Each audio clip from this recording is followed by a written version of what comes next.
Мына зерделіге кіресіңдер. Челлендж деген бөлім бар.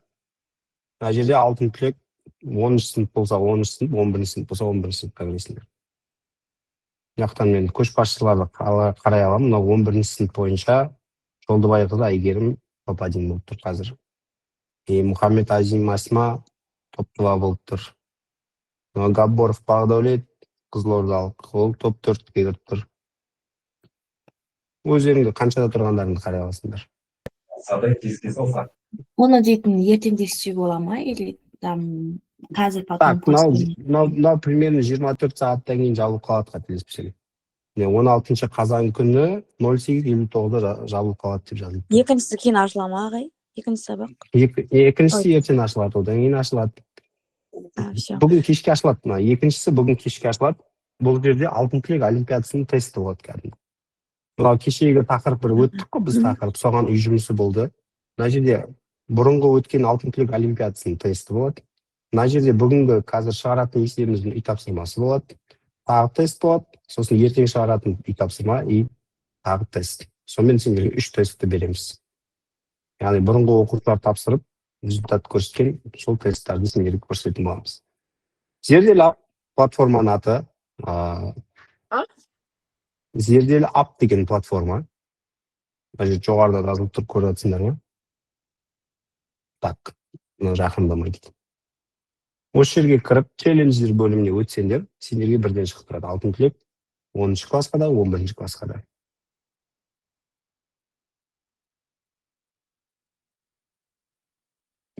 Любой Safari, Google, Яндекс, я болмаса жаңа не бар еді бізде? Аға, ұмытып қалдым ғой. Любой бір браузерді ашасың, зерделі.ап дейсің, шығады, регистрация жасайсың, өзің номерін жазасың, и болды, челленджге кіресің, ал тегін кіріп кете бересіңдер. Қазір мен сендерге кіру туралы көрсете алмаймын, өйткені менде админский доступ. Мына жерде мысалы, мына нәрсенің ешқайсысын сендер көрмейсіңдер, сендерге шығатын тек мыналар ғана шығады.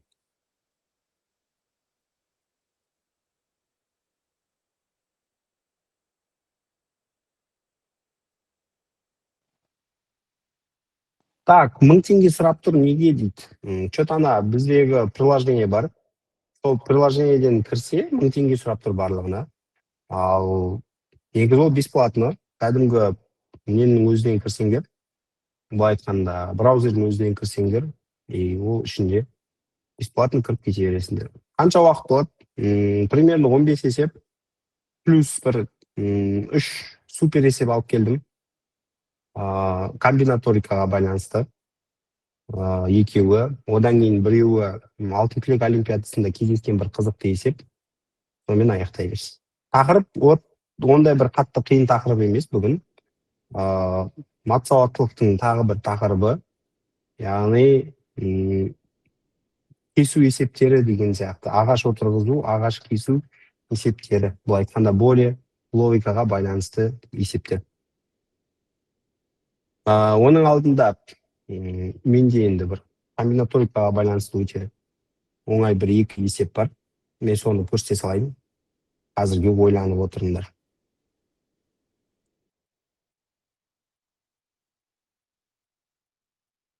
Так. Бәріңе сәлем. Саламатсыз ба, ағай? Саламатсыңдар ма? Қайсы кіріп келді есікті теуіп ашқан? Ағай, қалайсыз, саламатсыз ба? Тема ғой. Микро ашуға бола ма дейді.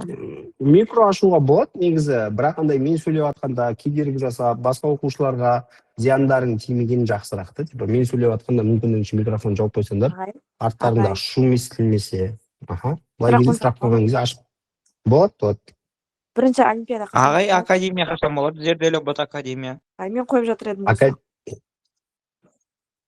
ChatGPT деген андай өзі AI болғандықтан біз өтшер тұра береді дейміз. Жауап берем академия туралы. Асылып қоя бер. Бірінші олимпиада қашан болады, нешесіне болады? 17-сі болады, пятница күні мектепшілік. Ай. Болды, рахмет. Так, ChatGPT академия 1-ші январда болады, 2-ші мартта болады. Неге элантырап тұғын келіп жатыр ма? Иә. Қалған кім? Ашып айта беріңдер. Тағы не сұрақ бар? Проходной Бонус мектеп бола ма ше? ағай? Иә, мектептің проходной қанша? Ау, бонус бола ма? Мектепте 10, типа, мектепте 10 бала қатыссаң, топ 5 өтеді ғой. Я болмаса топ 15 өтеді. Мектепте почти что проходной өте төмен. Так, қандай бонус керек? Коха. Білмеймін, Қанша ақшалай. процент оқушы өтеді сонда? Қалай өтеді? Так, Коха ақшалай бонус болатын болмайтын қазір. Есеп барысында шеше саламыз проблемамыз. Қалай Офлайн дейсің, бар Юзефа? болса бола ма? Біз Алматы қаласында офлайн тегін өткізіп жатыр. Ақтөбе қаласында офлайн тегін өткізіп жатыр сабақтар. Именно алтын Қанша түлікке болады? байланысты. Тегін өткізіп жатыр. Ақтөбеде болды бүгін. Ақтөбеде де болып жатыр, Оралда да болып жатыр, Қарағандыда да болып Бәрі жатыр. болса бола ма?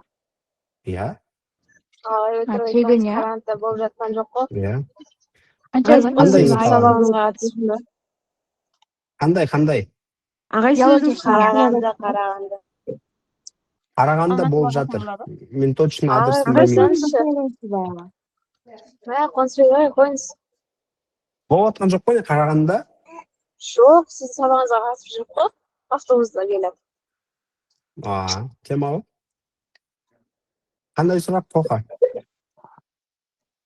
Ағай, жарысып есеп шығарайық па? Давай, жарысайық. Қай қаладансың? Алматы ғой. Физмат Биология, енді дайындықтар бола бар. ма? Сайда. Биология, Биология, химия бар. химия. Бәрі бар. Тегін иә, Қай сонда қалада? бар оқысаң. Иә, қай қаладан мысалы бүкіл қалада орталықтар бар, онлайн болса онлайн бар. Есік жоқ қой. Есік Алматы ма? Аха. Алматыда бізде екі бар, екі адрес бар. Төле би сайты бар. Есік жақта енді білмеймін. Мен алматылық Қанша емеспін, бірден айтып жетеді? қояйын. Одан кейін бізде Алматыда қазір Гоголя 84, Гоголя Наурызбайда бар. Қанша ай? Тегін. Именно, нені? Биология, Қазіргі химия. сабақ. Жоқ, биология, химиядан тегін сабақ болып жатқан жоқ. Бізде сабақ алтын түлекке ғана тегін сабақтар болып жатыр. Олимпиада, мектепшіліктің қарсаңында. Биология, химия қанша болады сонда? Оны жазсаң админдер бар, солар жауап бере алады. Мен оның Хорошо, бағаларын рахмет. білмеймін. Ағай эфир сақтала ма?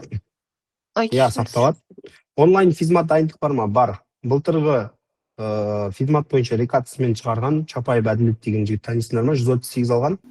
Сол жігіттің тренерлері қазір онлайнда екеуі сабақ береді. Яғни Чапаев Әділет физмат бойынша 50-ден 50 қойды. Математика тоже 50, физика тоже 50. Просто тарихтан қадалып қалды, изи кіре алмай қалды. Жаль. Кеттік ал. Бүгін бастайық. Группада админдар бар. Сол админдарға өздерінің сұрақтарыңды қоя берсеңдер, олар бізге не істей береді? Жауап бере береді. Окей. Так, санның бөлгіші деген нәрсені білеміз ба? Енді аудиоларын жаба салыңдар, мүмкіндігінше чатқа жазуға тырысайық. Сонымен жұмыс жасайық әзірге. Ренжімесеңдер. Кеттік, санның бөлгіші деген бізде ұғым бар. Мысалы, 8-дің бөлгіштерін жазатын болсақ, ол бізде неге тең болады? 1-ге, 2-ге, 4-ге және 8-ге тең болады. Олардың саны, бұл айтқанда, неше штук? 4 штук. Натурал бөлгіштердің саны. Окей. Енді қазір маған керек. Қандай санның бөлгіштерін сұрасам екен? Бұлай жасай салайын, типа, n дей салайын, количество бөлгіш, ол маған 684 деген сан бөлгіштердің саны керек.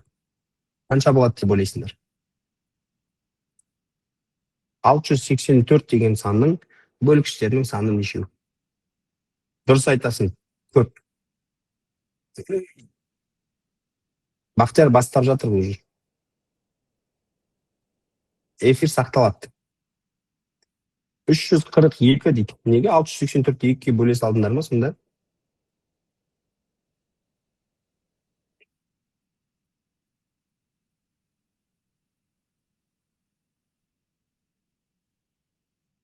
Давай. Қанша? 684 деген мен білем енді. Примерге жаза тұрайын әзірге. 1-ге бөлінеді, 2-ге бөлінеді, 3-ге бөлінеді, точнее 4-ге де бөлінеді, 6-ға бөлінеді. Ол әрі қарай кете береді да. Оның барлығын жазып отыруға қатты бір желание болып тұрған жоқ. Қалай ойлайсыңдар? Қанша бөлгіші бар? 684 деген жауап дұрыс емес. 171 деген жауап ол вообще дұрыс емес. Так, 18-21 дейді. Мен білмеймін. Мен ойдан жаза салдым цифраны, бірақ мен қалай шығару керек екенін білемін. 30 дейді. 54. Андай бір 10 шақты адамда бірде ответ болса, мен соны дұрыс деп ойлағым келіп отыр. Подсказка жай көбейткіштерге жіктеу керек.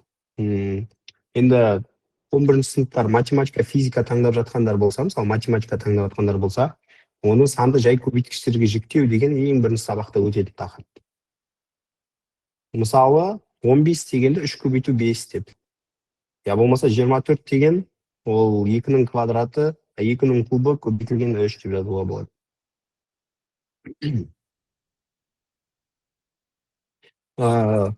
Жақсы. Қатты қинамайын, көрсете салайын. 684 деген санды жай көбейтікті жіктеу керек.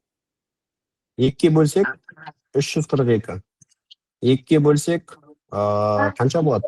342-ні 2-ке бөлсек 171. 171 ғой. Оны 3-ке бөлеміз. Қазір. Я. 3-ке бөлсек Сетіміне бір қосып шығу керек па? 3-ке бөлсек қанша болады? 57. 57. 3-ке бөлінеді о то же самое. 3-ке 57 кері 3-ке бөлінеді.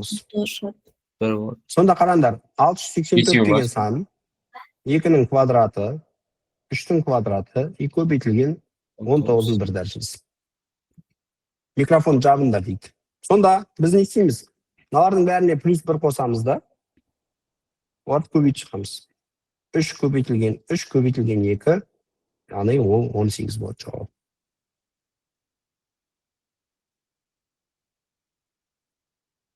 Түсінікті? Яғни натурал бөлгіштер, яғни бөлгіш деген кезде көп жағдайда натурал бөлгіштер туралы әңгіме болады. Оны табу үшін бізге не керек? Жай көбейткіші деп дәрежесіне 1-ді қосып 2 көбейту жеткілікті. Айта ғой. Бұл жерде біз не жайлы айтып жатыр? Бөлгіштері. Санның бөлгіштері туралы айтады. Бөлгіштерінің 684 деген 684-ке бөлінетін 18 сан бар. 1 бар, 2 бар, 3 бар, 4 бар, 6 бар, 12 бар деген сияқты ғой. Оның бәрін жазып отыр ғой, қатты жылқа жоқ қоқа. Дұрыс. Түсінікті? Енді бұл логика қаяқтан шығады? Бұның логикасы комбинаторика деген нәрседен шығады. Енді былай ойлайықшы, менде 684-ке қандай сандар бөлінеді десем, бір А деген сан 684-ке бөлінеді. Яғни 684-ті А деген санға бөле алам. Ол қандай болу керек? Ол 2 көбейтілген 3 көбейтілген 19-дың бір қандайда бір X, Y, Z деген 3 дәрежесінен тұру керек. Біздің X қандай сандар болады? Біздің X 0, 1, 2 деген сандар болады. Y то же самый. 0, 1, 2 деген сандар болады. А Z ол қандай сандар болады? Ол 0 мен 1 ғана болады. Енді сонда бұлардан қандай мүмкіндік бар десек, бұл айтқан кезде сан жасауға. Онда олар не істейміз? 3 көбейтілген 2, яғни 18 мүмкіндік бар деп қалдырамыз. Не үшін дәрежеге 1 қостың? Өйткені мүмкіндіктер саны 0, 1, 2. 0-ді көбісі көрмей қалады. Сол үшін мен 1-ді қостым, яғни 0-ді енгізу үшін.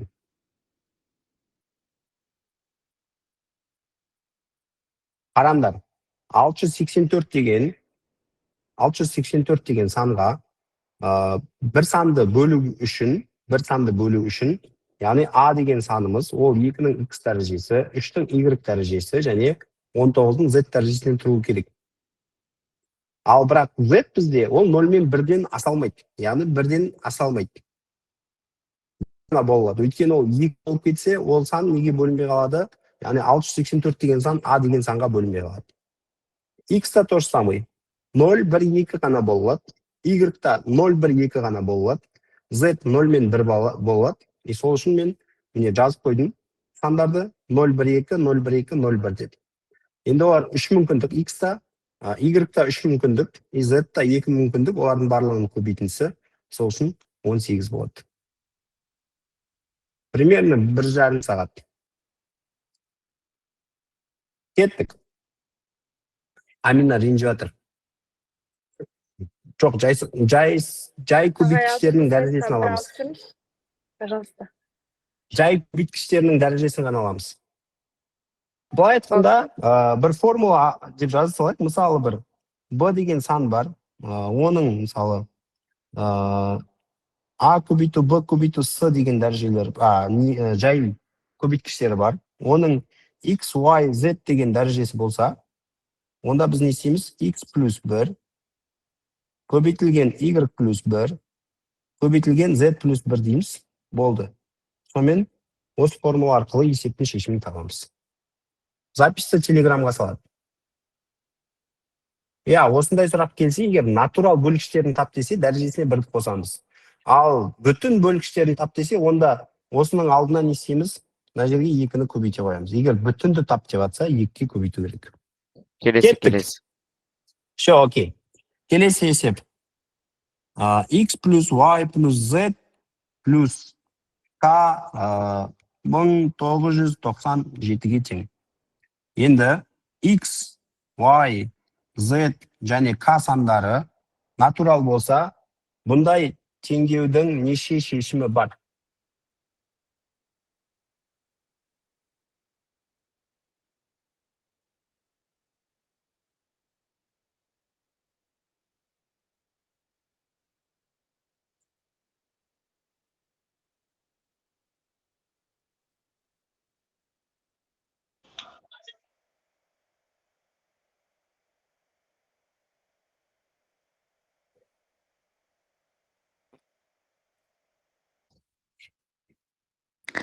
Ағай, сұрақты қайталап жібересіз ба? Мына теңдеудің неше шешімі бар?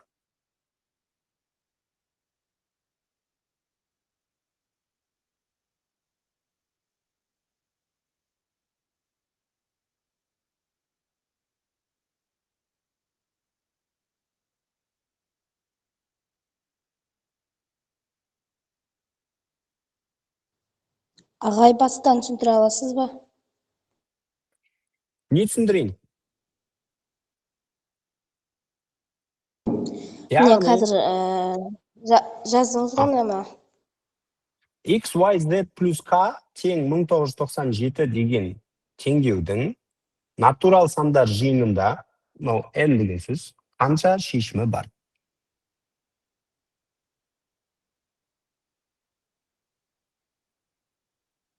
Төртеуден точно көп, 10-нан точно көп, 100-ден точно көп. 499-дан точно көп, мен ойлаймын. 2000-нан да көп сияқты. 10.000-нан да көп па? Білмеймін, точно білмеймін. Примерно айтайын, бұндай бұл есепті 90% оқушы шығара білмейді. Үйреніп алсаңдар, осының логикасын түсініп алсаңдар, алтын түлек олимпиадасына бұндай есептер көбірек кездеседі. Бір-екі есеп кездеседі комбинаторикаға байланысты. Енді біреулер болуы мүмкін, мысалы, 1994 деп бір жауабын алуға болады. Немесе 1, 2, 1, 1993 деп жауабын алуға болады. Бірақ енді өйтіп отыра алмаймыз ба? Қандаймен ба, ағай? Терумен ба? Поэтому факториалмен қатары.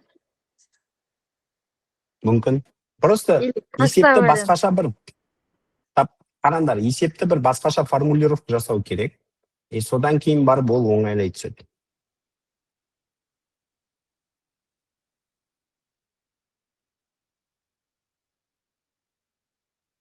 Так, логикасын түсіндірейін, окей? Мына жерде бір адамдар дұрыс ответті көрсетіп жатыр маған. Логикасын түсіндірейін. Логика былай. Допустим, ойлайық. Менде 1997 шарик бар.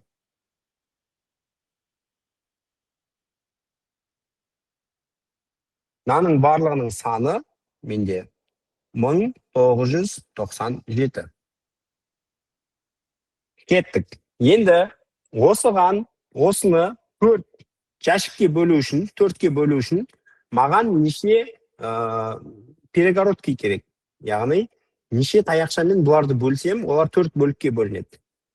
Яғни, мен білем, таяқша қойсам, олар 4 бөлікке бөлінеді. Мысалы, біріншісі, допустим, мына жерге қойсам, екіншісін мына жерге қойсам, үшіншісін мына жерге қойсам. Менің мына бөлігім X, мына бөлігім Y, мына бөлігім Z, мына бөлігім K. Сонда мен былай айталам есепке. 1997 шардың арасына 3 таяқшаны неше тәсілмен қоюға болады деп айталам. Комбинаторикаға келдік, түсіндіңдер ма? Яғни 197 шар бар, соның арасына сен не істеуің керек? 3 таяқшаны қоюың керек. Бағана теруді қолдануға болады, оя получается.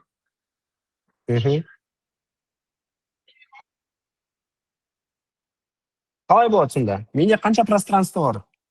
Мынадай бос орындар, таяқша қоюға болатын орындар нешеу менде?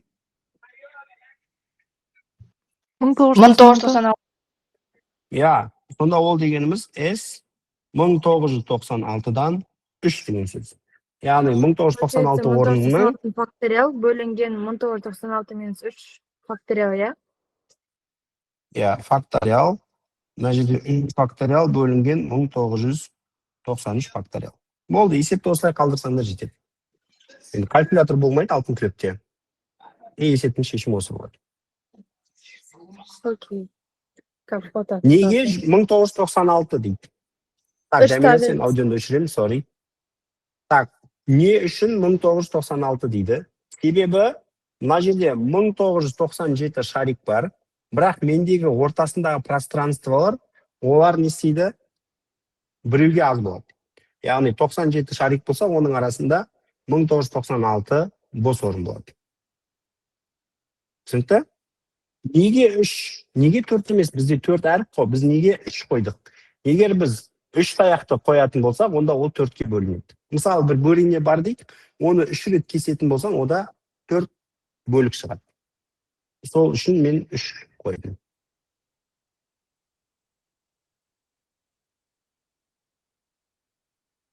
Неге 97 ағайдың жылы шығар дейді, әрине менің жылым ғой. Кеттік. Бүгінгі тақырыптарға оралайық. Енді ағаш кесу. Өте оңай тақырыптар, бірақ көп оқушылар одан не істейді? Просто так андай наизи қателесіп кетеді. Мысалы, ондай есептердің біреуі мынадай. Ағашты 4 бөлікке бөлу үшін 12 минут уақыт керек, ал 8 бөлікке бөлу үшін қанша минут уақыт керек дейді. Оқушылар ойлайды, 4 ол 12 болса, пропорция бойынша бұл айтқан кезде 8 деген 24 болу керек деп ойлайды. Біз оны не істейміз? Қарапайым пропорцияға салып көбірек қателесіп кетеміз. Енді мына жерде айтады, ағаш материалдарын өңдейтін цехта үлкен бөренені бөліктерге бөлуге барлығы 30 минут уақыт кетеді. Егер бір рет кесуге 6 минут уақыт жұмсаған болса, онда бөренені неше бөлікке бөлген? Жақсы. Енді просто бұл жерін істейміз. 30-ды бөлеміз 6-ға. Сонда 5 рет кескен. Ағашты 5 рет кескен. Яғни 1, 2, 3, 4, 5. Сонда бізде неше бөлік пайда болды?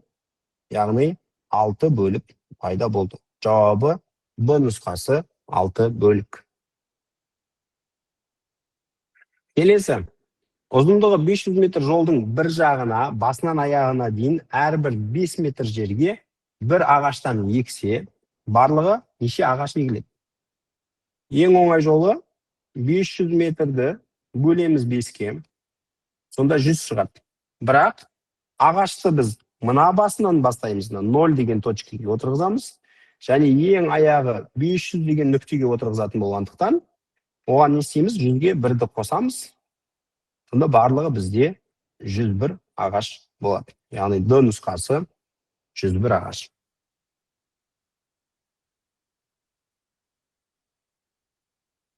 Түсінікті?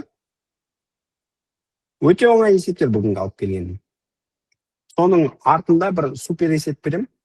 Соны шығарған адамға может бір Каспийна бір ақша аударармыз. Азды көпті. Кеттік. Асан ауласына аралары 5 метр болатын бір қатарға 8 ағаш отырғызды. Екінші мен 7-ші ағаштың арасы қанша метр болады? Яғни мынау 2-ші ағашымыз, мынау 7-ші ағашымыз. Арасын табу керек. Біз не істейміз? 7-ден 2-ні азайтамыз. Және аралар 5 метр болғандықтан 5-ке көбейтеміз. Сонда барлығы 25 болады. 25 екен. 25 па, 25 емес па деп ойлап отырғаным. Түсінікті? Кеттік уже. 1 минутта 3 есеп шығардық. Келесі. Жол бойына қарағай мен шырша ағаштар отырғызылды. Әрбір 2 қарағайдың ортасына 2 шырша ағашы отырғызылған. Егер қарағай 20 болса, шырша ағашы нешеу? 38 болады. 20-дан алып 1-ді алып тастаймыз да, 19 бар. Сосын 19-ды 2 көбейтеміз. Давай басқалар ойлансын, Гүлназ. Супер, дұрыс жауабың. Просто кішкентай ойлансын, пожалуйста, басқалар. Қатты оңай тақырға келіп қойдым ба мен? Бәрін шашып атсыңдар ғой.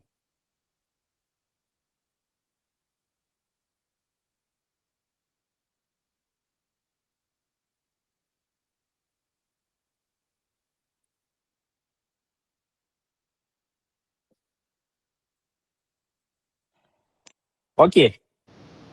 Қарағай 20 болса, олардың арасында пространство ол 20 минус 1-ге тең. Яғни 19. Сонда 19-ды 2-ге көбейтетін болса, ол бізде 38. Болды. Все, есеп шықты. Давай микроны жабайық. Қатта жазайық бәріміз. А то бір-бірімізге кедергі келтіріп, бір-бірімізді бостан бос ренжітіп аламыз.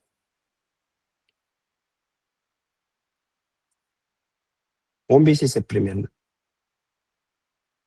И плюс менің бір есебім бар, и 16 есеп болады.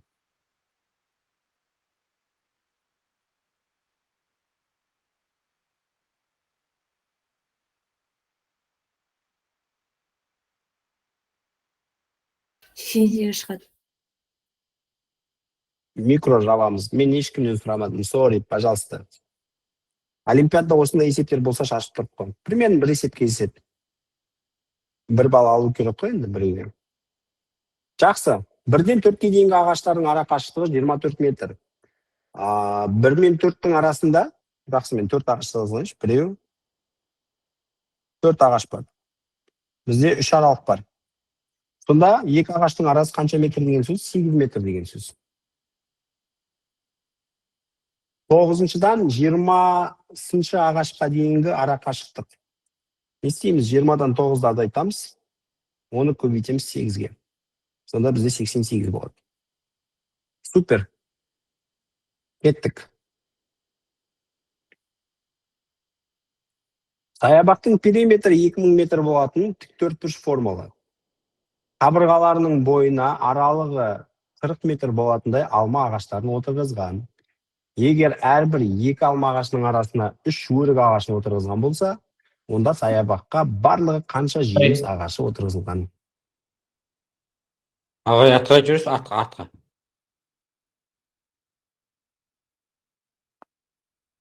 Болды, рахмет.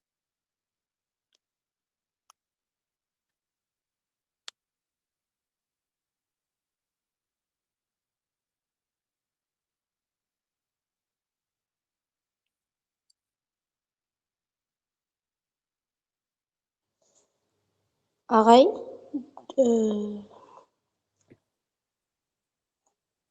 Асы бола ма? Де. Жоқ. Чатқа жазыңдар, чатқа. Жарайды. Б дейді ал. 200 200 дейді. ой ағай. 200. 150 дейді. 200 ой ағай. Білмеймін. Артқа.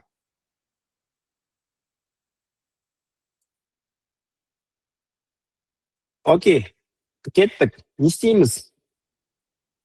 2000-ды бөлетін болсақ 40-қа, ол бізде 50 шығады.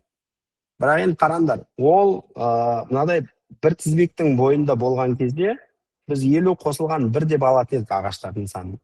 Ал бізде ол 4 бұрыштың бойында болғандықтан біз 1-ді қоспаймыз. Өйткені мына нүктеден басталып, ол қайтып келгенде дәл осы нүктеге келеді. Яғни мына ұшы мен мына ұшы екеуі бірігекті, бізде не бола береді? 50 алма ағашы бола береді. 50 алма ағашының арасында 50 пространство бар. Яғни әр пространствода қаншадан бар? 3 өрік ағашынан бар. Сонда біз не істейміз? 3-ті тоже 50-ге көбейтеміз. Сонда ол 150 өрік ағашы бар. Сонда 50 алма бар. Алма. 150 өрік бар. Сонда екеуінің суммасын жасасақ, ол бізде барлығы 200 жеміс бар. Болды? Жауабы Б нұсқасы.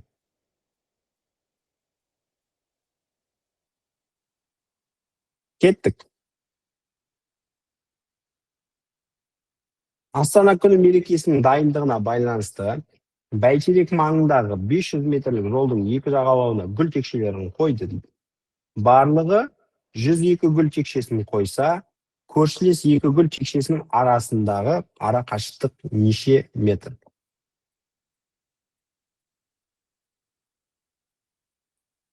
$500 метрлік жол бар. Салып қойайын.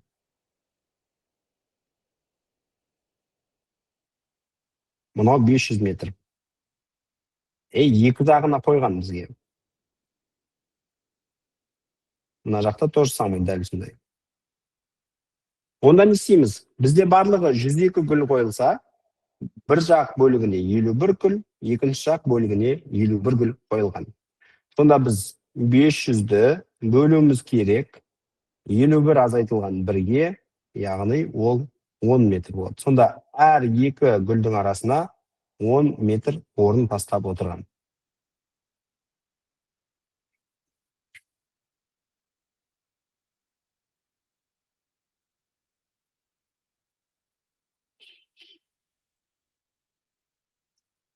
Көрермендер залында 30 қатар, әр қатарда 40 орын бар. 855 орын қай қатарда?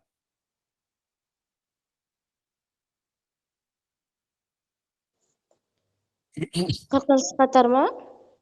Жоқ, 22.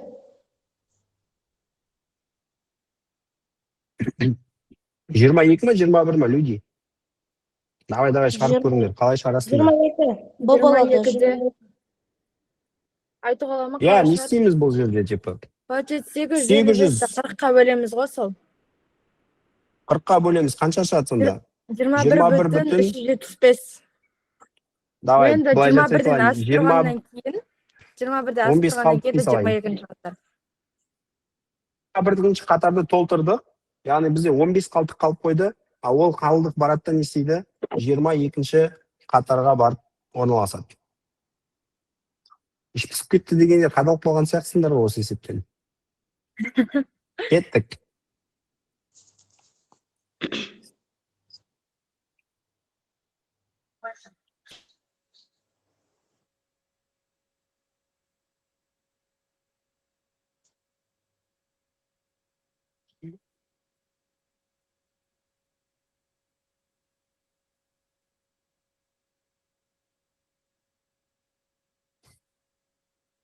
Ал, жақсы, ал жарды күтейік ал.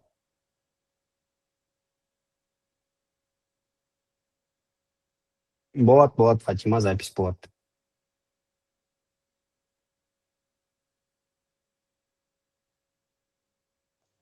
Аға, е болама 16-шы қатар, 10-шы орын. Білмеймін, мен деген кім Ел күтіп отыр жазу мына керек жерде? еді, Алдиярды. Алдияр SpaceX күтіп отырмын ал. Тынышталыңдаршы, өтініш.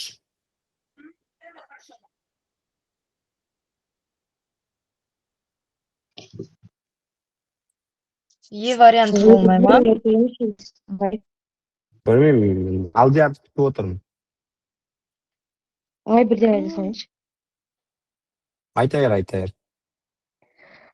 Сендерге айтарым, өздеріңе сенімді болып, нақты жауап шешкен кезде айтыңдаршы, жамырамай. Сен вообще сөйлемей жатсаң зор еді. Соны айтам. 15-ші қатар 10-шы орын. Тем арс естіп па. Так, ладно. Былай жасайық. Бәріне микрофон жабайық, я? Отъятты.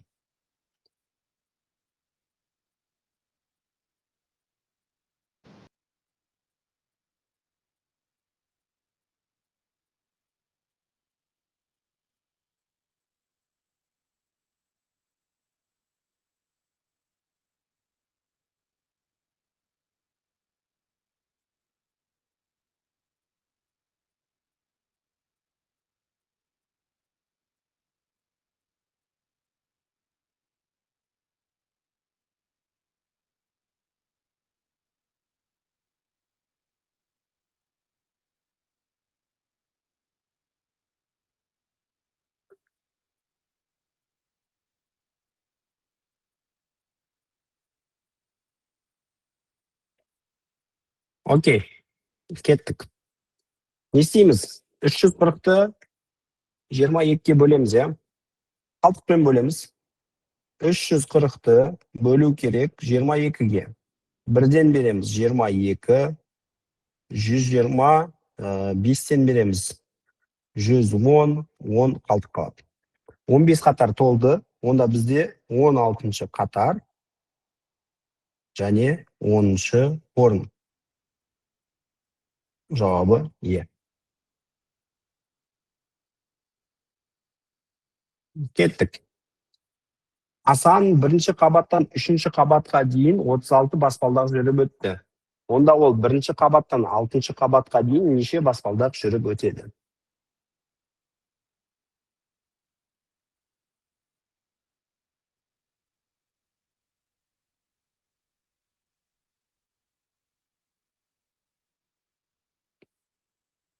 «90» дейді.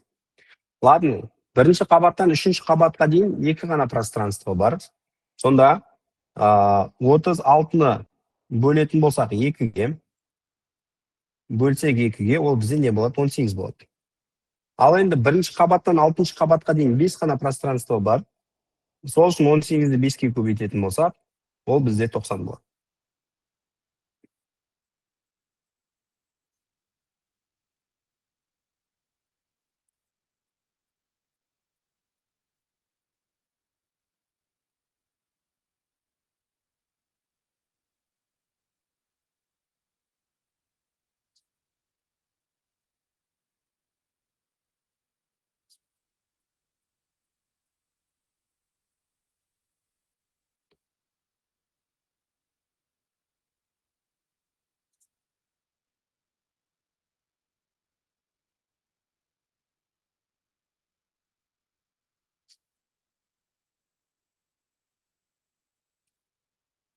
Он бірінші есепке келдік, 15 есеп қалды.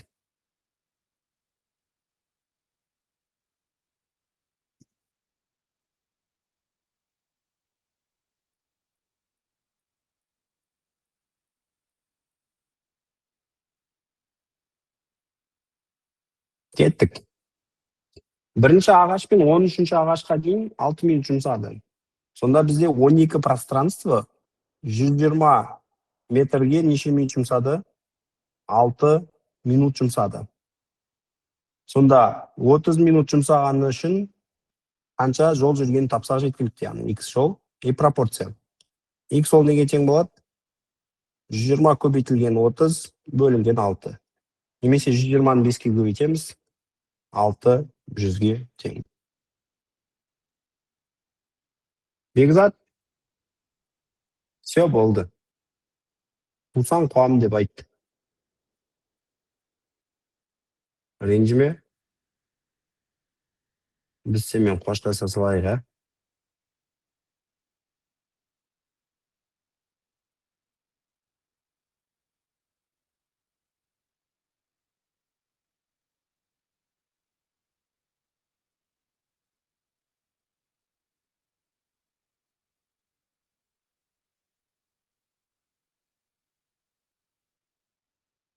Кеттік, келесі есеп.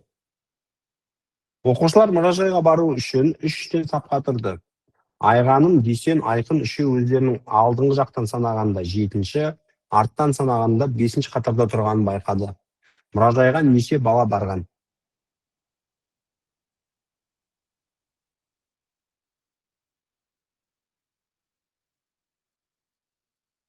Я, барлығы қанша қатар бар екен тауып алсақ болды, бізге. 7 қосылған 5, азайтылған 1, барлығы бізде 11 қатар болады. Ал әр қатарда 3 оқушыдан болғасын, 11-ді 3-ке көбейтеміз, 33 байтқанда орын болады. Бала саны болады. Сонда барлығы 33 оқушы.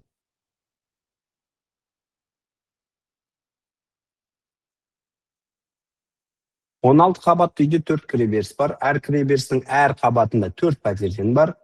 Номер 165-ші пәтер нешінші кіреберісте және нешінші қабатта болады?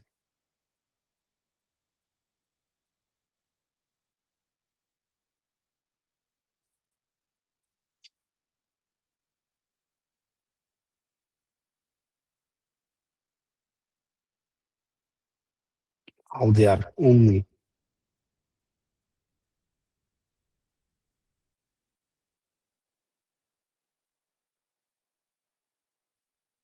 Үшінші кіреберіс 10-шы қабат дейді.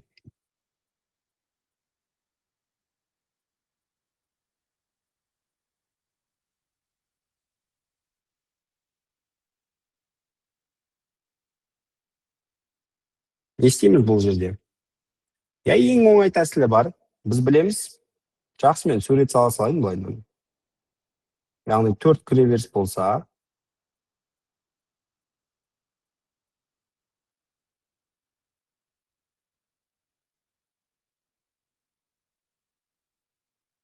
мына жерде 64 пәтер бар. Мына жерде 64, мынада 64, мынада 64. Жақсы, мынау 1, 2, 3, 4 жазбайық. 1-ші, 2-ші, 3-ші, 4-ші деп. Сонда не істейміз? 165-тен мына тұрған 264-ті азайтып тастасақ, яғни 128-ді азайтып тастасақ, онда бізде не шығады? 37 шығады. Ал ол 37 дегеніміз, ол мына 3-ші кіреберісте тұр деген сөз. Енді дәл осы 37-ні 4-ке бөлетін болсақ, ол бізде 9 және 1 қалдық қалады. Енді әр этажға 4 пәтерден қоятын болсақ, онда бізде 9 пәтеріміз толды, 9 этажымыз толды. А бізде келесі қабат, яғни 10-ші қабатта не болады? Біздің үйіміз болады. Сонда 3-ші кіреберіс 10-ші қабатта орналасқан.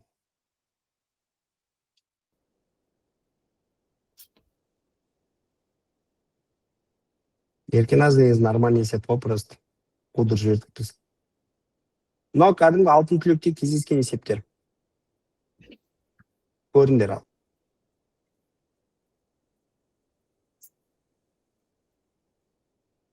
Алтыға? 4-тен 1 бөлігі 4-ке тең, 6-тан 1 бөлігі 6-ға, 4-тен 1 бөлігі 4-ке бөлінеді, 6-тан 1 бөлігі 6-ға бөлінеді, ең кішік 4 таңбалы санының бірлігі нешеге тең? 8. Оған қандай сан екенін таптыңдар ма, хотя бы?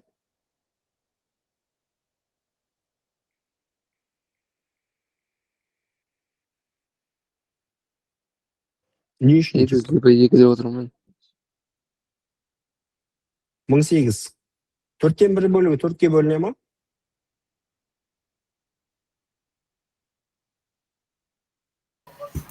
Типа андай деп алу керек па? X 16-ға да 36-ға да бөліну керек деп. Я. Бір А деген сан бар.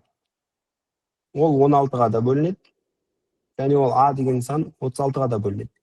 Енді 4-тен 1 бөлігі деген сөз, ол 4-ке бөлінді деген сөз. Ол тағы 4-ке бөлінейін деп тұр, сол 16. Дәл сол А деген сан 6-ға да бөлінеді, және 6-тан 1-ге енді. 6-тан 1 бөлігі деген сөз 6-ға бөлінеді, және тағы да 6-ға бөлінейін деп тұр. Енді сондай бір сан іздеу керек. 4 таңбалы сан, ол одновременно 16-ға бөліну керек, и 36-ға бөліну керек. Немесе 16 мен 36-ға бөлінсе, онда тағы неге бөлінеді деп айтуға болады?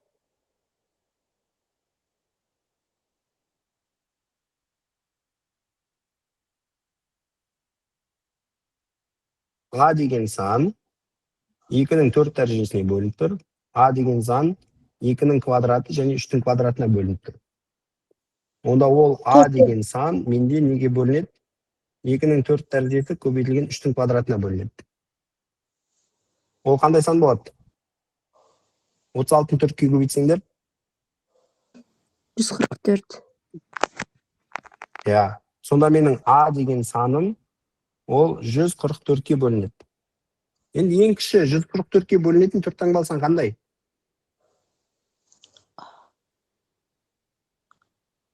Так, 144 8-ге көбейтіп көреміз ба? 144-ті 8-ге көбейтсек. Или 7-ге көбейтсек қанша болады? 7-ге көбейтіп көрейік, я? 8, 2 ойда, 30, 0, 3 ойда, 18. 18 шат 18. Бірлігі неге тең? 8-ге тең. Жауап? Да. Көрдіңіз, айттым ғой 8. Не үшін екен айтпадың ғой сен? Басып жарам ғой сразу. Ал, давай, еш санам. Саған ең оп-оңай есепті арнадым осы жерде. Давай, да. Ең оп-оңай оны.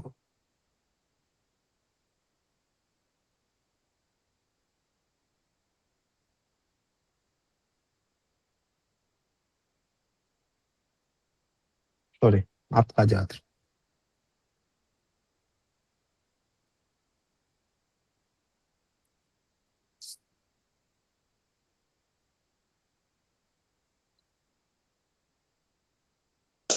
Ағай, артқа қайтармақшы. Қайтардым.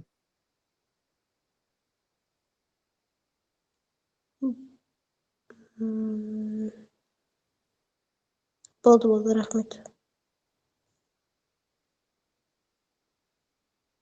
40-39 дейді. Сәлем айт дейсің. Жақсы. Түбірасты 20. 41 болмай ма? Одан үлкен 25. Түбірасты дұрыс па? Ол бізді 5-ке тең. Түбірден шығарсам. Көріңіз бе? Түбірасты 2023. Одан кішкентай түбірастындағы қандай сан?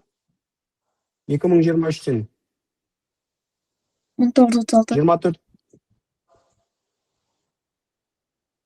Қанша? 1936 ол ненің квадраты? 44. 44. Я, 44-тің квадраты болу керек, мына жерде. 44-тің квадраты. Сонда 44-тен мен 4-ті азайтам, и сонда жауап 40 болады. Ең оңай есеп. Айттым 40 деп. Молодец. Қай қаладансың, Ерсұлтан? Не, Жамбыл болды. Қандай? Қарақойын мектебі ол. Мен қай қала ол? Қай облыс? Карагандинская область қой. Нуринский район. Все. Ладно, мынауды оп-оңай тастап кетейік, я? Мынаны көріңдер ал. Ит білмейтін жерде тұрамын оны. Да. Нормально ба?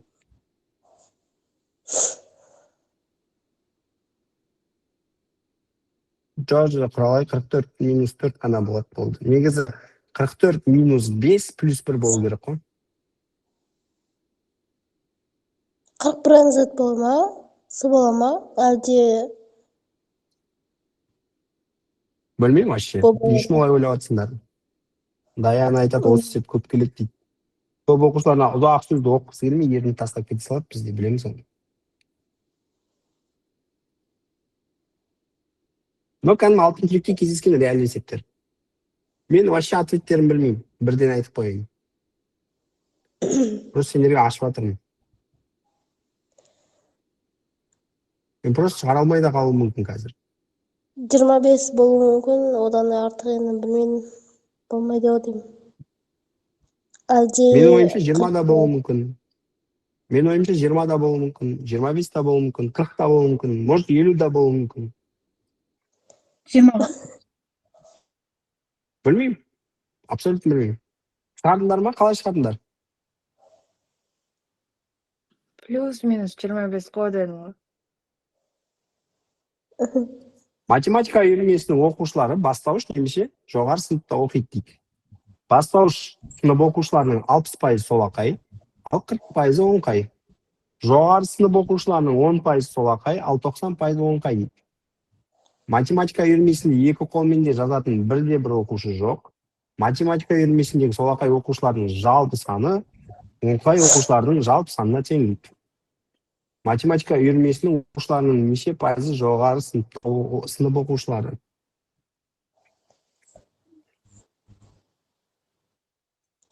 жиырма болады. Жансая, мына жерде есеп көп негізі. Просто біз алтын түлек олимпиаданың есептерін шығарып отырып, примерно 20-30 минуттан кейін аяқтаймыз деп ойлаймын. Давай мен бастауыш дегенді былай Бастауыш. 20 болады X деп алып көрейін, я? 20 деп отырмын мен. X деп алайын. Мен білмеймін, Ерсұлтан. Sorry, мен білмеймін. Давай шығарайық, қалай шығардыңдар? Жоғары, Y. ол жақсы, бір Y бола салсын. 40Y тең 10x Так. плюс 44 бола ма? 90Y. Солақайлар бізде қанша? 60. 0,6x. Дұрыс па? Бастауыштың? Және жоғары сыныптың? Ona қай 40 процент. Я. Оңқайлар 0,4x және 0,9y. Енді айтады бізде солақайлар мен оңқайлардың жалпы саны тең дейді. Сонда 0,6x қосылған 0,1y ол тең 0,4x қосылған 0,9y. Я, бұдан не істейміз енді? Теңдеуді екі жаққа шығарсақ, айнымалыларға байланысты. 0,2x ол тең 0,8y. Немесе бұдан нені байқауға болады? X ол тең 4y-ға.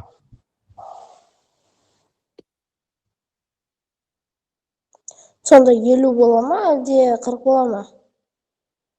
Енді қара, бастауыштағылар, жоғарыдағылар Y болса, бастауыштағылар ол бізде неге тең болып тұр? 4Y-ға тең болып тұр. Иә. 4y-ға. Иә. Сонда барлық оқушылардың саны бізде мына жерде 5y. 5y ол бізде 100%. А бізде нені тап деді? Жоғары сынып оқушыларын тап деді, ол бізде y ол қанша пайыз болады?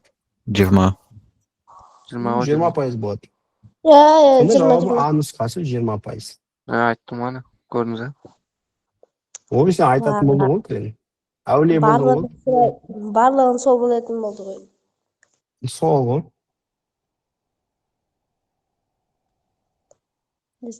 Чат GPT-ге салып жатырған жоқ па сол? Чат GPT шығармай жарайды. Танып. Чат GPT-ға бүгін саласың, ертең саласың. Олимпиадада ешкім салғызбайды ғой. Сосын жылайсың. Анау есепті қайттан көрсеткен.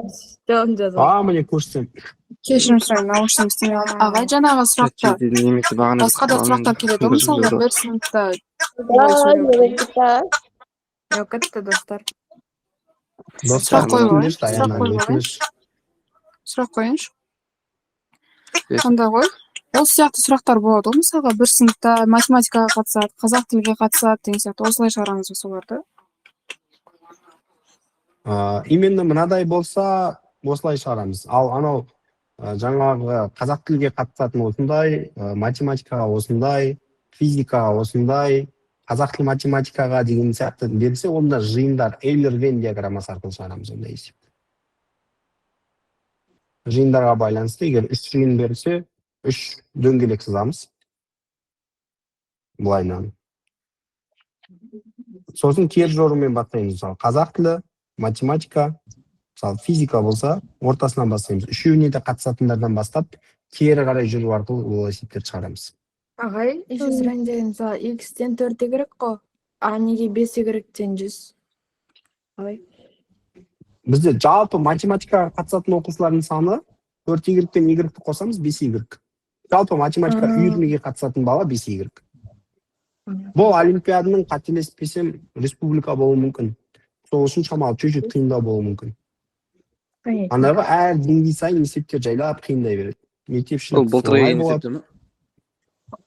Бұрнағы жылғы сияқты былтырғы емес точно.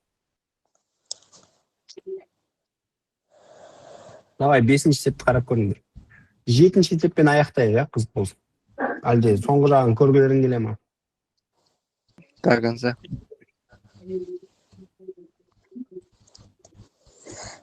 Звание бар кезде оқып алайық. Иә, дұрыс айтасың.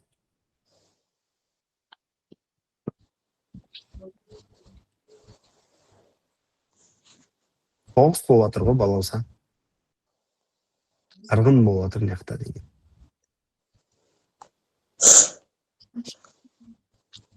Бұрынғы алдан есептері бар. 12 сағат.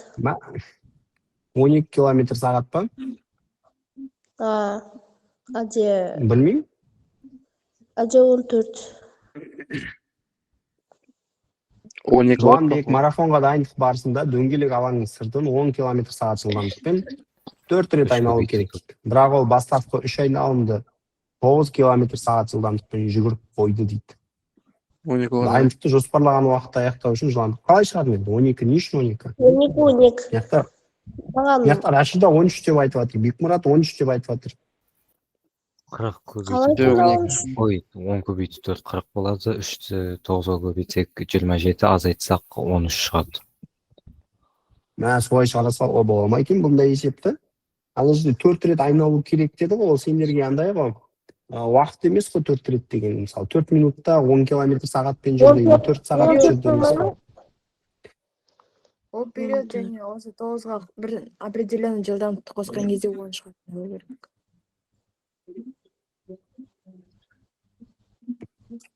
14 сағат. Қалай шығаруға болады екен? Кіттай ойланып көрейікші. Жақсы. Дөңгелек алаңның мен ұзындығын білмеймін, я? Дөңгелек алаңның ұзындығы бір S болсын.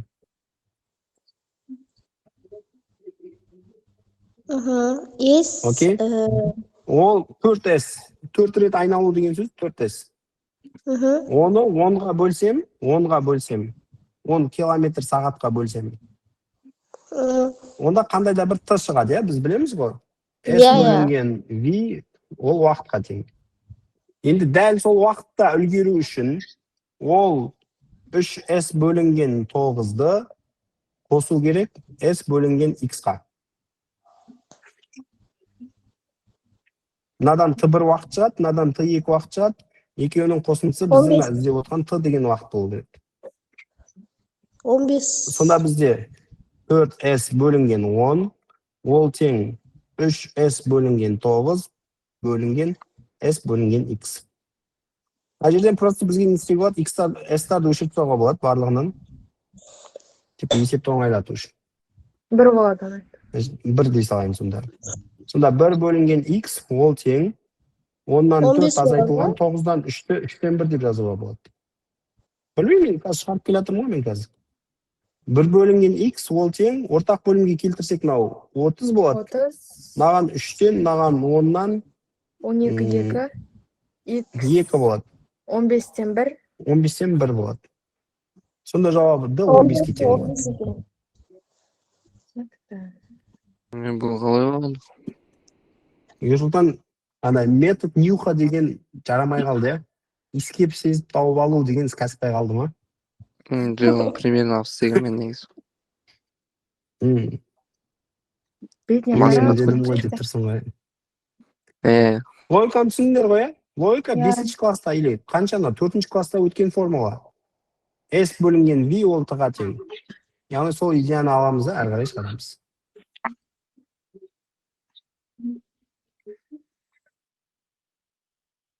Төмендегі сандар жиынының қайсының арифметикалық ортасы ең үлкен дейді.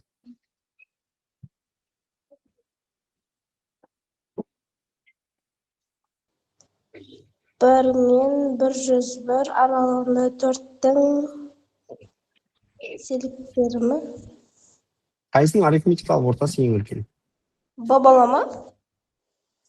Мәссаған, сендер есептесеңдер шамалы. Булар ше Осы удача төртеуін біреуі мен білем. Агай. Осы Сол төртеуін біреуі бәрі білем. удачаға сеніп алған кәдімгідей. Қашан бітеді? Мен қыздар жігіттер тыңдаңдар. Бұл есептерді мен вообще білмеймін. Просто алдында аша салдым. Сендер андай Айтқан осы ұрады төртеуін кетпеңдер. біреуі. Дұрыс айтып тұрсың. Әлде су болады.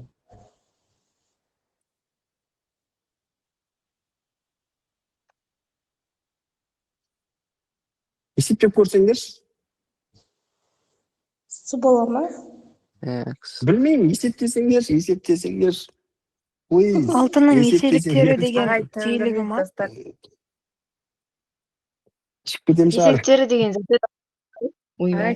Санның еселіктері деген еселік 2 дей салайын. Ол деген нелер болады? 0 болады, 2 болады, 4 болады, 6 болады, 8 болады. И дәл солай шексіз кете береді. Яғни қандай санды 2-ге бөлуге болады деген нәрсе ғой, типа. Ал алса нені ұқпай атсың? Сонда мына жерде 101-ді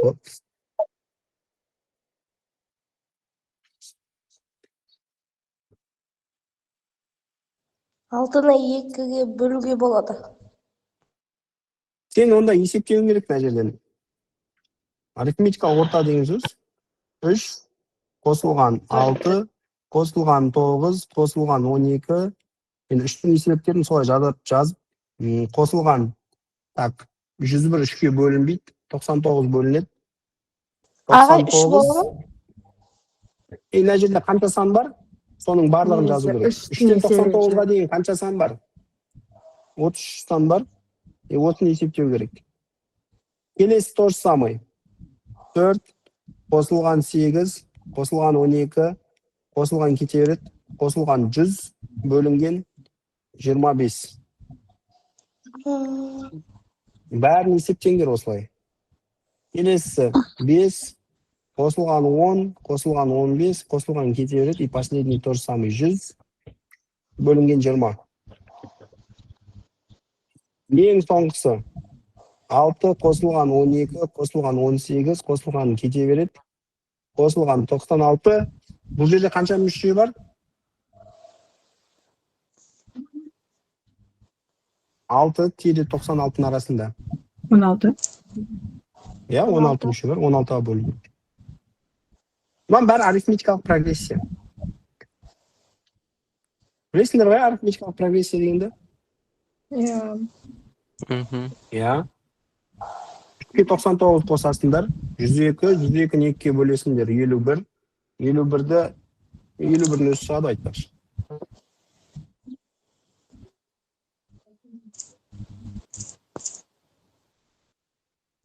5-ке 100-ді қосасыңдар, 105, 2-ге бөлесіңдер, 52,5. 4-ке 100-ді қосасыңдар, 52, 96-ға 6 қосасыңдар, 51. Ең үлкені мынау. Сонда жауабы С болады. Мен осыны ойлағам. Енді Не үшін екенін білесің, мына жерде типа. Мына жерде, мына жерде ең күшті нәрсе мынадай. Арифметикалық прогрессияда біз білеміз. А1 қосылған А2 бөлінген 2 және көбейтілген n болатын еді. Дұрыс па? И оның астында тағы да n тұр. Бізде енді қанша сан бар, соншаға бөліп тұр қой. Сосын n-дар қысқарып кетеді да, бізде ең соңында мынаны есептесек болады. А1 қосылған А2 бөлінген 2-ні есептесек, есебіміз шығып тұр екен. Ал алса ертең тағы болады. Ертеңгі тақырып бұйырса комбинаторика. Ертең нешеде болады? 8-де ғой. Давай. Ертең Қызық емес. болады ма? Кешкі 8-де. Таңғы 8 емес. Ағай мектепші деп. Мама, ең оңай есепті берейінші осы есеп. Давай. Осымен аяқтаймыз. Шаршаған шығарсыңдар, демалсаңдар болады. Сағаттап. 16-ны 2-ге бөліп көру керек. Гүлназ приз сұрап жатыр ал менен. 12-24. 24 болады ғой, иә, 24. Иә. Осындай да оп-оңай есептер бар. Мынау қателеспеген республикалық кезең. Иә, шаршы. Енді мен суретім шаршы болмай қалған шығар, бірақ шаршы деп ойландар. Сонда 16 болса, олар 4-4-тен өз ба? Тұр бермеңдер десен ағай. Оған тағы қоссаң 4-4. Сонда периметр бізде 4 көбейтілген неше штукта жерде? Мені жоқ деп ойлаймын. 6 штук.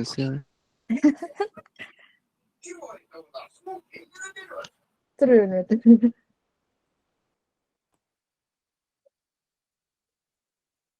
Не, призға есеп керек деп жатсыңдар ма не? Сол призді күтіп отыр, сонына дейін. Ради интерес отыр, кім алады екен деп. Давай онда күтейік ал. Қазір тұратыңдар. Қандай бір оңай есеп бар екен. Тұр бермеңдер па?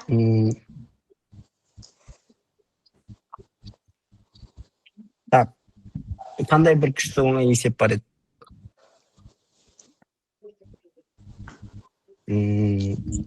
Sorry, көзім ауырып кетті қазір. Оңай есептеп адам танымайды, біреулі шықпасын ағай, пожалуйста. Давай геометриядан беріп көрейінші, маған геометрия ұнайды ғой. Бастауыштан айдық давай. Бастауыштан? Ой, мынау деген нормальный фигура сызбады ғой сендерге. Трапеция ма, ну? Ладно, тұрын. Сол мүмкіндігінше трапеция сызуға тырысып жатырмын. Но маған сызғысы келмей тұр. Олып тұрды ғана. Окей. Так. Былай жасайық. Мына бұрыш 70 болсын. Мына бұрыш 20 болсын. Любой рандомды есеп шығарып жатырмын. Қоа. Так.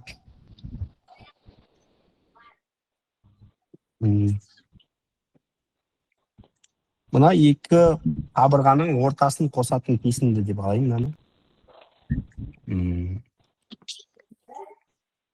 Бұл 2-ге тең болсын.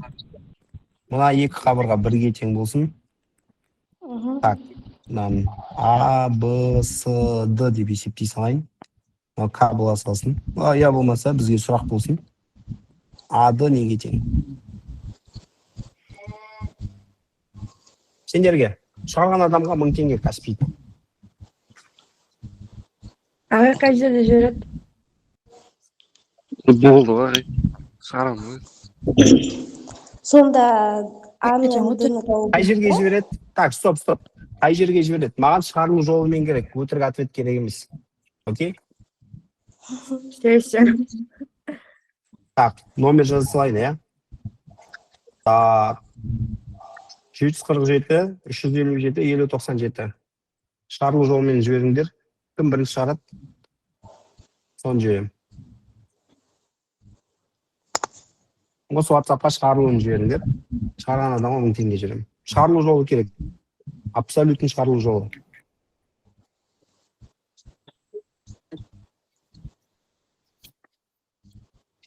Адының ұзындығы керек. Адының ұзындығы 90. Ағай нөміріңіз қайтын айтасыз ба? Жазып қойдым. Чатта. Закрепте тұру керек, қателеспесем.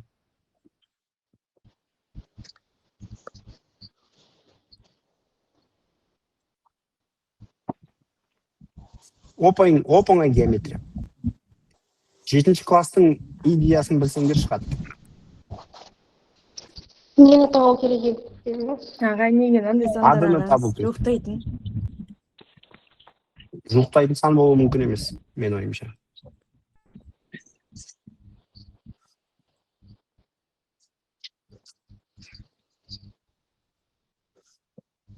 Осымен аяқтаймыз.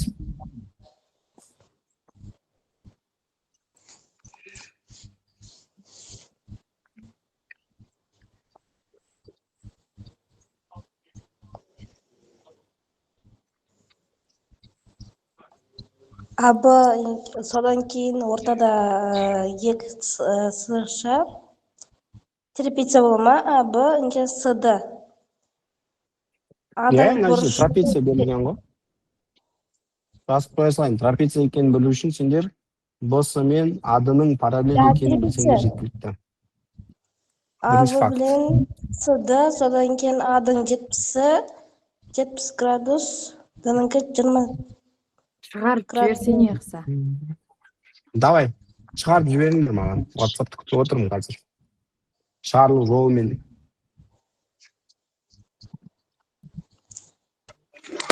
Номер қандай? 747 357 5097. Алтын түлекте бар ма? Болу керекпін. Қонысбек Админдардың қайыр. ішінде бар шығарым. Иә, Қонысбек қайыр. Ақыры қандай еді номеріңіз?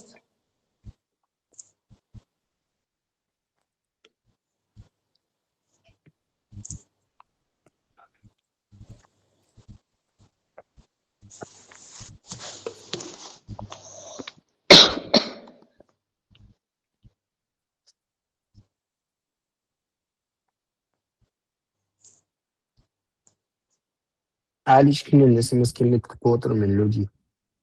Қазір жіберем номеріңізді болайын.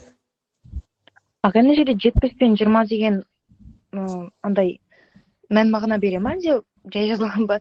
Себебі суретке қарасаң біраз ұқсамайды ғой. Градустар ғой. Просто жаза салдым. Жақсы оны 70-та 20 демей ақ қой, 50-да 40 дей салайын. Сәл ұқсай ма, 50-да 40 десем? 60 пен 30 деу десечі. Ұқсатып алыңдар ал. Наны енді келтіріп Номер закрепте тұр. Нақты сан шығу керек я.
Қазір.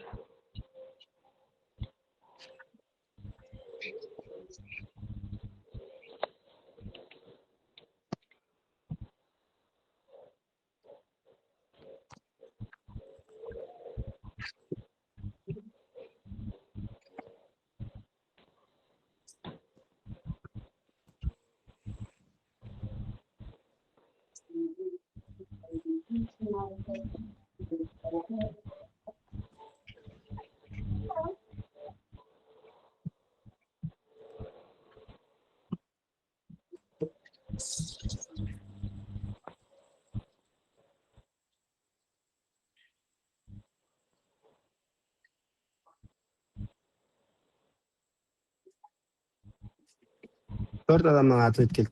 Ответ төртеуде.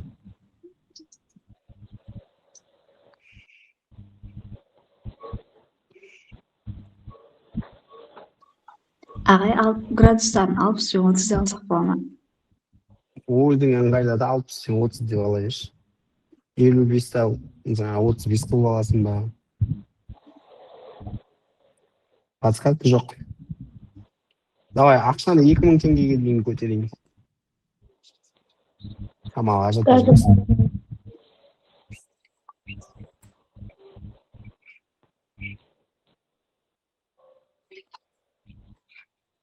күтіп жатырмын, шығарылу жолын жіберіңдер мына жақтан. жарайт.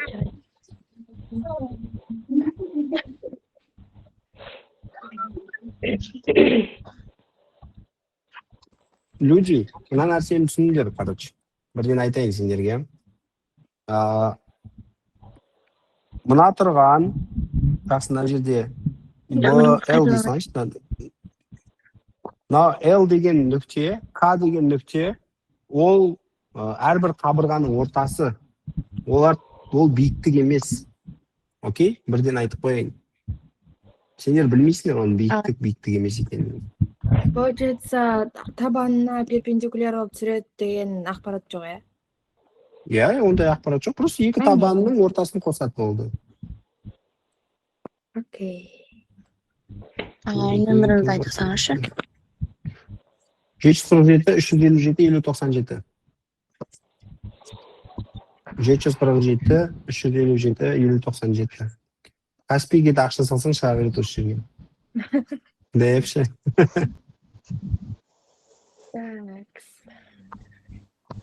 Жеті жүз қырық жеті. Татырыңдар, маған жазып жатыр, ал маяқты. Астынан бастап оқып жатырмын, сендер SMS жазған сайын, ол жоғарыға көтеріліп кетеді, сендер кешігіп қаласыңдар. Маған жауап емес, маған шығарылу жолы керек. Жауап қатшы. Дұрыс берді.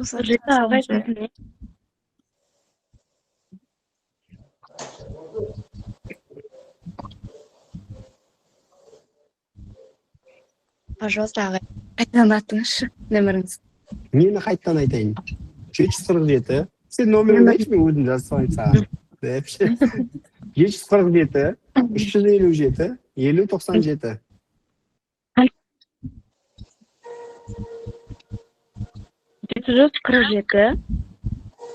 Иә, 747, 357, 5097. Ағай, сіз подсказка. астына жазып салыңыз, не қысашы? Жоқ, мен чатқа жазып қойдым ғой негізі. Чатта Закрепке қоймадым ба?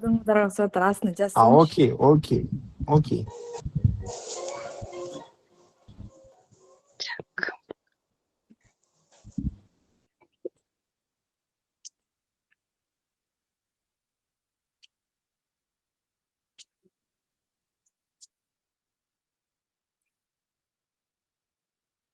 Тең берлі емес. Тең берлі болса, онда мына градустар тең болу керек. 45-45 градустан болу керек.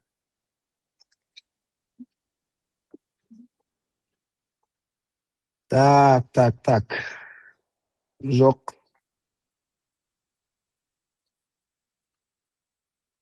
Подсказка деп поставимыз ғой. Подсказка через кошелектарды қатыстырмаңдар ешқандай. Давайте без подсказок. Жеңуім керек. Жақсы, ақшаны көтерейін ба шамалы? 5 давайте. Давай, 5 болса 5 кет. 5 болса 5.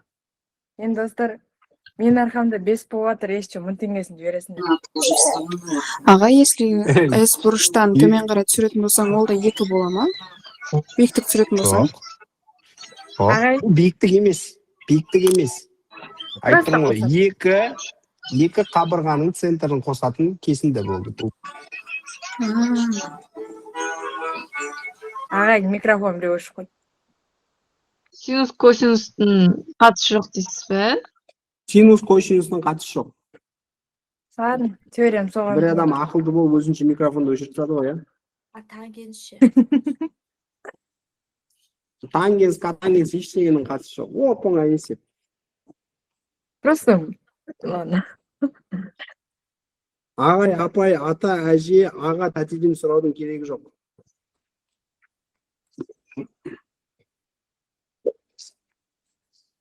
Қарып берсең, донер атып беремін деп. Ана геометрияда қоспаған миымызды қосып жатырмыз ғой. Олимпиадада естіп қиналмайын жоқпын ғой, примерно.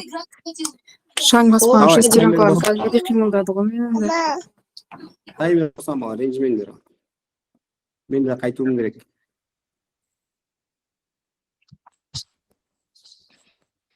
Сұрақ ады неге тең? Адының ұзындығы неге тең? Ағайнады нақты жауап шыға ма? Нақты жауап шығады, уайымдамаңдар. Мен оқып ответ қайтармасам, значит дұрыс емес. Жігіттер, қыздар бірден айтып қояйын.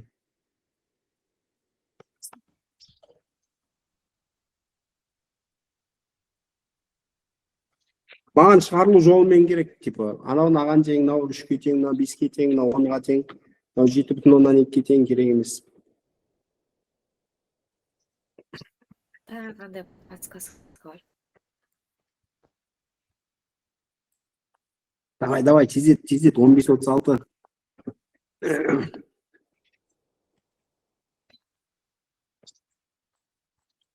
Жоқ, Қандай варианттар келді? вариант жоқ жерде, вариант бермейді ғой. Өзімдікін айтайын ба, қандай жаздым? Адамда қандай көмек болсын. 3,4 деген жауап жіберген маған қате деп. Жоқ, мынаны түсіндіңдер. Мысалы, допустим, жауабы 5 деп ойлайық та, мысалы. Сендер 5 деп жазып жіберсеңдер, мен дұрыс демеймін, маған шығарылу жолы керек бәрі. Мен сізге шығару жолмен жүрмін, примерно. Значит, онда қате. Соны айтып отырмын, қате значит. Ағай, Т бұрышта 60 градус, Т бұрыштан тік сызық түсіріп, яғни 3 бұрыш қып жасасақ, тік бұрышта 3 бұрыш, сосын бер жағы 4 бұрыш болады ғой, 2 болады. Сосын СД-ны X деп аламыз да, 30 градус қарама-қарсы жатқан бұрышы гипотенузаның жартысы болады ғой. 2-де 1 X деп алсақ бола ма? 30 градус пен 60 алып. Мен тыңдамадым, сори, мен тыңдамадым. Қаншама оқушы маған жазып жатыр, мен соның бәріне ответ беріп жатырмын. Бір-ақ минут уақыт қалды.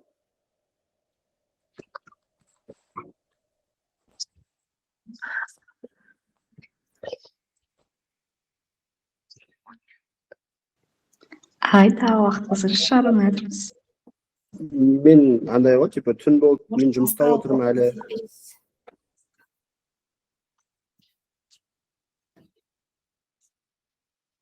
Отыз 4 секунд қалды деп жатыр мына жерде. Мен мынаны шығару жолын Ағай, көрсетсем, сен әлі 5 минут бар. сендер мені боқтайтын сияқтысыңдар андай ше. Ағай, біз ардыңызға ешқашан айтпаймыз ғой, айтсақ алдыңызға шығар деп. Секундына неше есептен жіберіп жатсыңдар, құдай.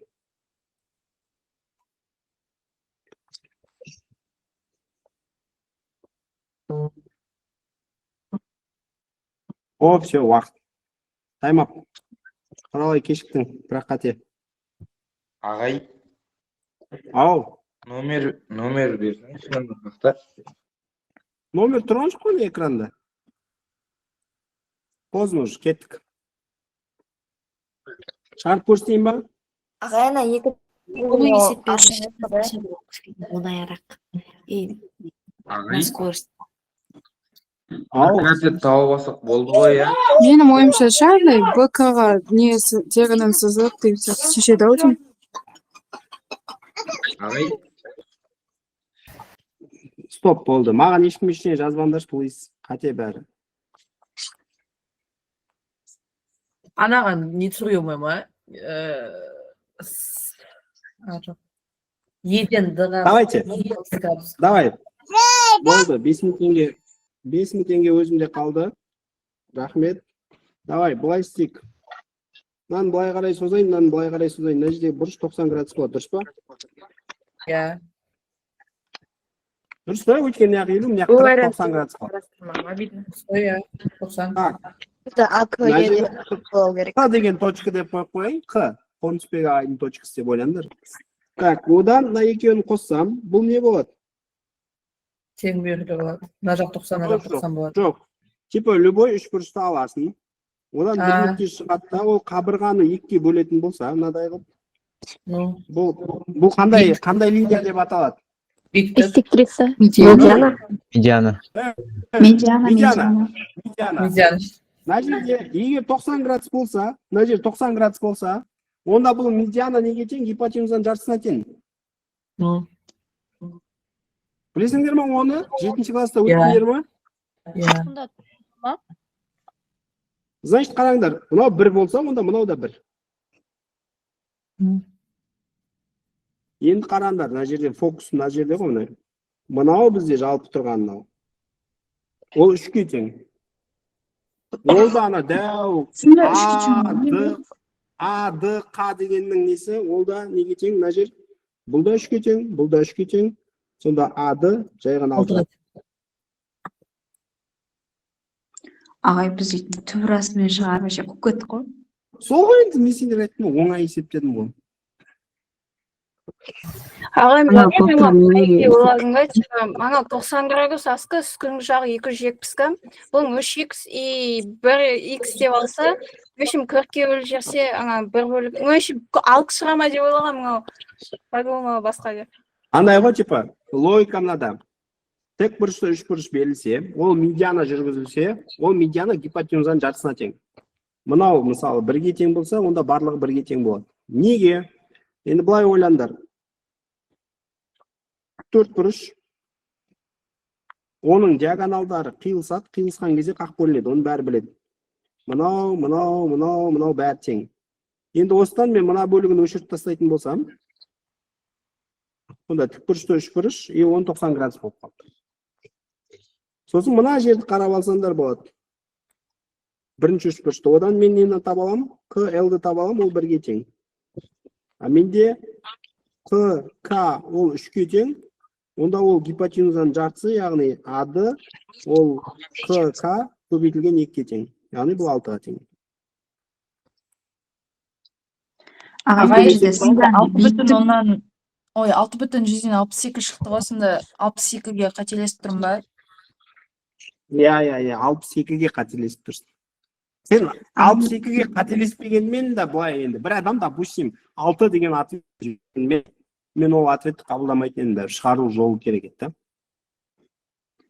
Мен дейтін, ана жерде С мен Б-ға зат түсіріп, биіктік түсіріп істеп отырмын ғой. Мен бәріне айттым ғой, типа, ЛК деген ол биіктік емес деп. ЛК ол биіктік емес. Ол 2 қабырғаның ортасын қосып тұрған жай ғана кесінді.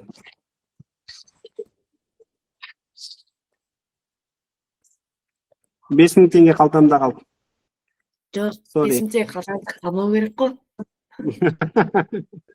Ладно, давай. Есептеймізші.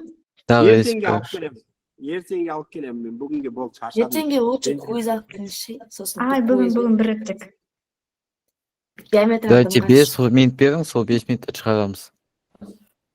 10 минут, давайте.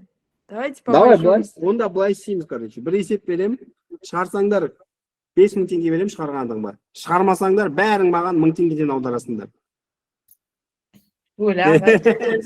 Давайте, пока онда. Чё за бизнес, ағай, болмайды ғой? $67,000. Так, өзіміздің екеуін алып тағанда $65,000 шамалы движняк жасап қалайын дедім. Ладно, прикол. Жақсы, қинамаңдаршы, пожалуйста, мен миымда қазір есеп. Геомат вроде. Ау? Геомат емессіз, вроде. Жоқ. Дұрыстанда, шүкір. Ладно. Менде қазір ойыма бір күшті есеп келмей тұр. Жамиля, бөліп жатың ба? Ағай, онда келесі сабақ шығарып көрейік те. Давай, келесі сабаққа алып келемін, бір 2-3 есеп алып келемін. Ағай, күнде әкелемін, $5,000 болды. $5,000 күнде есеп келіп тұрайын ба сендерге? Ағай, 5,000 не хотите? Можно, мысалы, 5 есе әкелесіз, айтасыз, бір есе 500. Сөйтіп, неше дұрыс болсаңыз бересіз. Маған не пайда? Мен қай жерде плюстамын? Сіздің оқушыларыңыз ақылы болады. Көп балалар болады. Тағы бақытты Ладно, болады. давайте. Бәрін онлайнға тіркелді, сосын ағай істейді. Жоқ, сендер хотя бы маған инстаграмға подписка жасасаңдаршы. Ағай, сіз ватет подписан емессіз. Ағайдың инстаграм жоқ. Подписан дегенде енді бәріне подписаться етем ғой енді. Ағайдың инстаграм жоқ. Вообще подписаться тиктоктан. Ой, ладно. 2009-дар бәлкем бар ғой. Ағай, 2010 чотан ба? Ай, 2010 ба? Ужас. Ой, Алла.